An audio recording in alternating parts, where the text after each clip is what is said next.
আসসালামু আলাইকুম। সবাই কেমন আছেন? আশা করি ভালো আছেন। আমিও ভালো আছি। আজকে আপনাদেরকে যে গল্পটা শোনাবো সেটা কোনো সিনেমা বা নাটকের কোনো গল্প না। এটা আমার জীবনে ঘটে যাওয়ার একটি ঘটনা আপনাদের সাথে শেয়ার করতে চাই।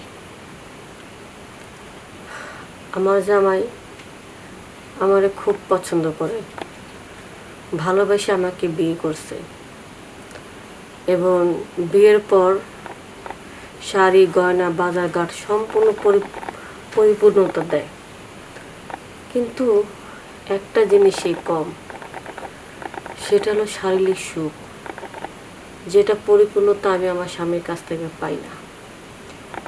বিয়ের 2-3 বছর পরেই যেন একটা এত সুন্দর একটা স্মার্ট ছেলে আমার স্বামী, তার কাছে যে এই জিনিসটা কষ্ট পাবো আমি কখনো কল্পনা করতে পারিনি। পরে উনি তো সবসময় অফিসে কাজ নিয়ে ব্যস্ত থাকে, তো সকালবেলা ঘুম থেকে উঠে অফিসে যাইতেছে, তখন আমি ওনাকে বললাম, তুমি যা বাজারঘাট করো তা তো মাস পুরো না হইতে এটা সেটা শেষ হয়ে যায়, তাই বাজারঘাট করতে সময় একটু ভাবে চিন্তা করো যেন পুরো মাসটা হয়। যখন তুমি বাসা থাকো না, টুকটাক কিছু শেষ হয়ে গেলে তখন আমি কাকে দিয়ে আনাবো বলো তো? বাসায় কি কেউ থাকে? পরে বলল, একটা কাজ করো, আসলে কি কতটুক পরিমাণ সব তো আর আমার জানা বোঝা নাই, অফিসের কাজ নিয়ে সময় নিয়ে ব্যস্ত থাকি, আজকে 1 মাসের বাজারটা তুমি দেখে শুনে একটু করো, কইরা দরকার বলে একটা রিক্সা নিয়ে চলে আসবা। পরে আমি বললাম, ঠিক আছে, তুমি যেহেতু বাজারটা করতে চাচ্ছ না, আমারই করতে হবে, তাহলে একটা কাজ করো, যখন রাত্রেবেলা আসবা তখন কিন্তু ওই যে ট্যাবলেটটা একটু কিনে আনো, 1 টাইম ট্যাবলেটটা, যেন একটু খাইয়া আমার একটু সুখ দিতে পারো, বুঝছো? তুমি তো রাত্রেবেলা যখন আমার ধরছিলা তখন তো তোমার বারবার বললাম, এই যে ধরতাছ, সুখ কি ঠিক মতন দিতে পারবা? তুমি বললা, পারমু, কই বিলের মতো নেমে গেলা, কিছুই তো পারলা না। পরে শরম দিলাম, আমার কইতেছে, আর শরম দিয়ে না তো, এবার একটা ভালো ট্যাবলেট খাই আসো, রাতের বেলা তোমার একবার সিংহের মতন থাবা দেয়া ধরুন, রেডি হয়ে থাইকো। আমি বললাম, ঠিক আছে, মোল্লার দৌড় কোন পর্যন্ত সেটা আমি জানি। তো যাই হোক, সব ঠিকঠাকভাবে চলতেছিল। আমি আবার রান্না টান্না বসামো, কিছুই নেই ঘরে, তা আমিও বেশি দেরি করলাম না, সকালবেলা নাস্তা কইরা বাজারে চলে গেলাম। মন মতন করে অনেক বাজার কেনাকাটি করলাম, মাছ মাংস তরকারি মশলা জেনে জালে দুই বস্তা একবারে বইরা কিনছি। একটা রিক্সা লইছি, রিক্সাটা একেবারে বইরা ফেলাইছি বাজার ঘাট দিয়া। একটু বেশি হইলে হোক, কম হইলে আমার পছন্দ না, আমার ভাল লাগে না। এখন 5 তলা আমাদের ফ্ল্যাট, রিক্সাওয়ালার দিয়া উপরে নিয়ে এলাম। এখন রিক্সাওয়ালা ওই বস্তা 2টা উঠাইয়া 5 তলা উপরে না, এত কষ্ট আর এত হাঁপাইতাছে, প্রচুর পরিমাণে হরান হয়ে গেছে গা। মানে তার শরীরে সব শক্তিগুলা চাপ সব পেটের মধ্যে লাগছে।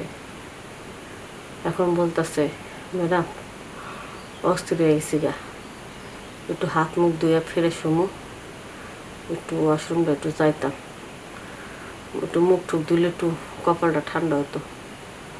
তখন আমি বললাম, ঠিক আছে, ওই তো মেন গেটের পাশেই তো ওয়াশরুমটা, একটু যান। পরে আমি চিন্তা করলাম, রিক্সাওয়ালা তো দেরি করতেছে কেন?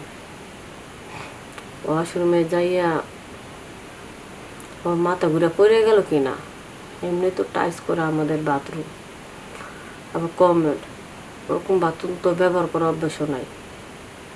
কোনো কিছু সিস্টেম বুঝলো নাকি বুঝলো না, নাকি বুঝলাম না, যেভাবে হরণের অবস্থা নিয়ে উঠছে 5 তলায়, না আমার মাথা ঘুরে পড়ে গেলো, বুঝলাম না।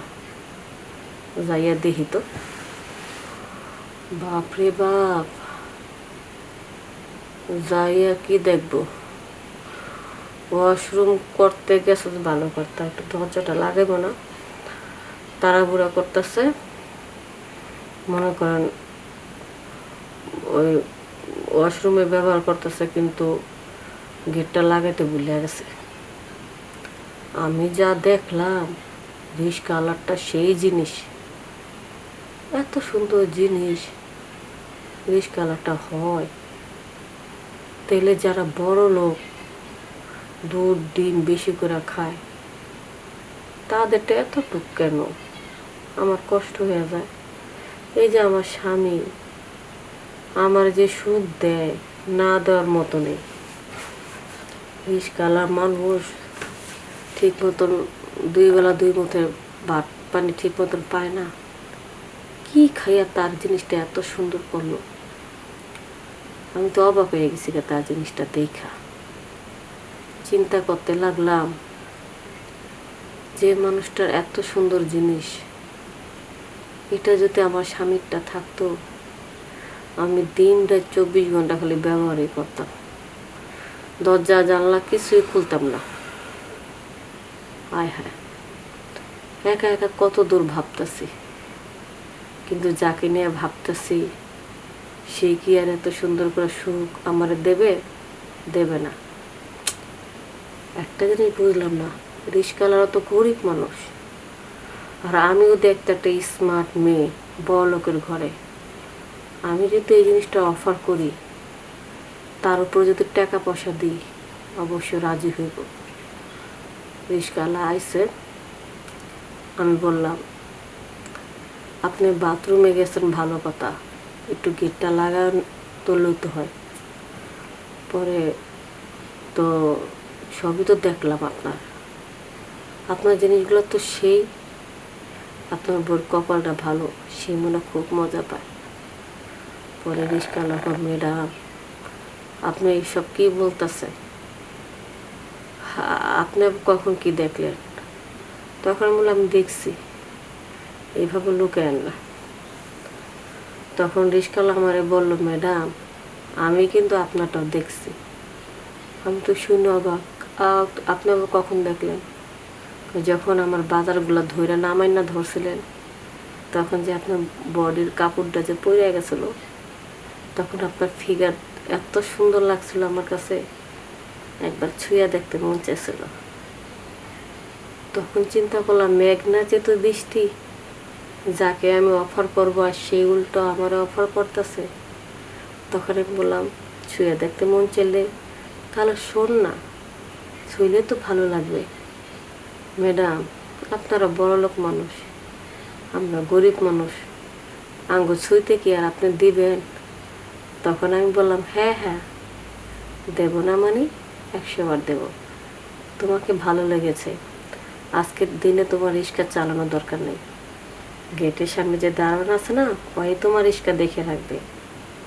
আজকে অন্তত 2 ঘন্টা আমার সময় দাও। বাস এই 2 ঘন্টার ভিতরে 2 বার আমার সাথে সময় কাটাইছে, আমার এত সুখ আর শান্তি দিছে, মনে হলো পৃথিবীর সব সুখ ও রিস্কাওয়ালার মধ্যে। আমি তার আদর্শ আর ভালোবাসার কথা কোনোদিন ভুলতে পারব না। এইভাবেই